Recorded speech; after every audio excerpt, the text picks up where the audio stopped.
I think that everybody's creative.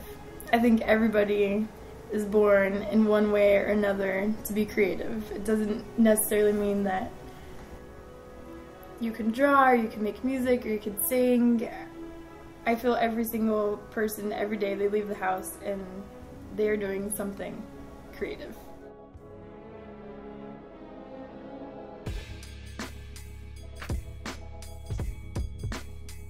My name is Scarlett. I'm a visual artist.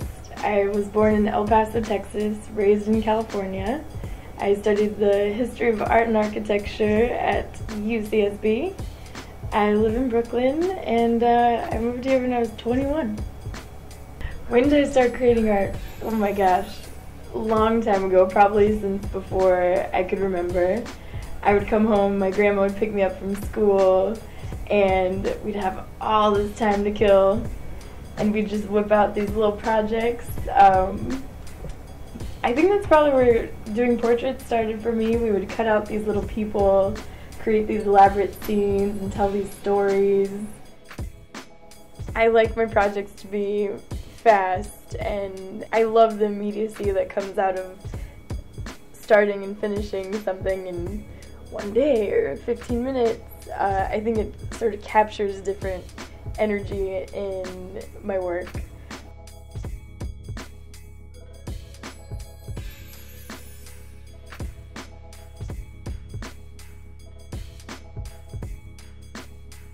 For me, being an artist, really most important thing about creativity in my book is sharing it with everybody.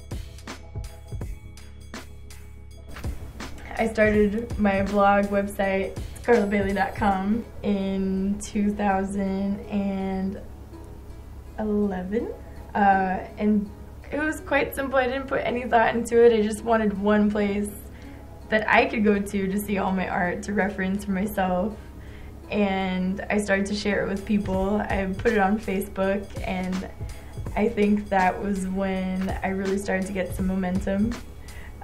People saw my art and they're like, "Whoa, we had no idea you were an artist." And I was like, "Oh yeah, it's true." And aside from that, I think the internet has been a huge vehicle for me in getting my art out there. So many people have found me through the work I've done on Instagram, and I have people who I've never met before from far stretches of the United States of America that email me and say, "Hey, I saw your work on Pinterest," and I think, "What? I don't even have Pinterest."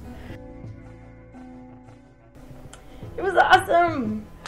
They kind of picked me up from Instagram, actually. Every year I do a project, a drawing series of 30 days, and last year I decided to do something really big in format, and I wanted to do portraits of my friends, and I spent a month having them come over and sitting for a portrait. Was posting it on Instagram. DKNY saw it, and they loved the project and put it in the windows on Madison Avenue, and it was so cool.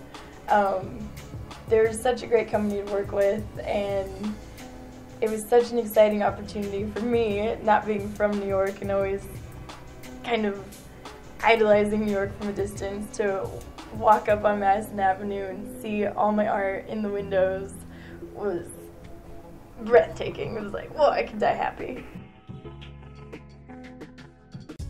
My last show here in New York was in Brooklyn. It was a collaboration with a group of Mexico City artists. It was called Salon Acme.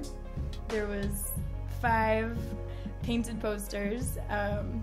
My landscape was a beautiful cloud sunset at my friend's wedding last year in Barbados. My animal was my deer fish that my little sister bought me, Chile. My daily life scene was me and my friend hanging out in Coney Island. My still life was actually a copy from a Flemish still life from the 17th century. And my portrait was a painting of this nun from a convent in Mexico City. I think people were really drawn to that piece because what I've heard about my work is that I tend to make everybody look really happy and beautiful and jolly, and to paint a nun in extreme agony was something I wasn't thinking about when I painted, but it got a lot of attention.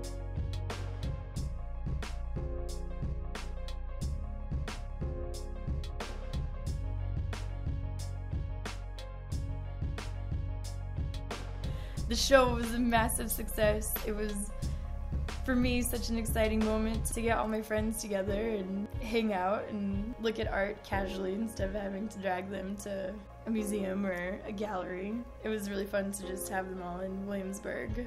You know, they all are so creative, so inspiring, so encouraging, so loving. So even though I'm gonna miss New York City, I'm mostly gonna miss my homies, but I'm excited. They promised that I'm gonna make friends in Mexico City. I'm sure they're right. Creativity is really just like being alert and aware and translating the world around you and reinterpreting it in your own way. That's all I gotta say about that. Okay.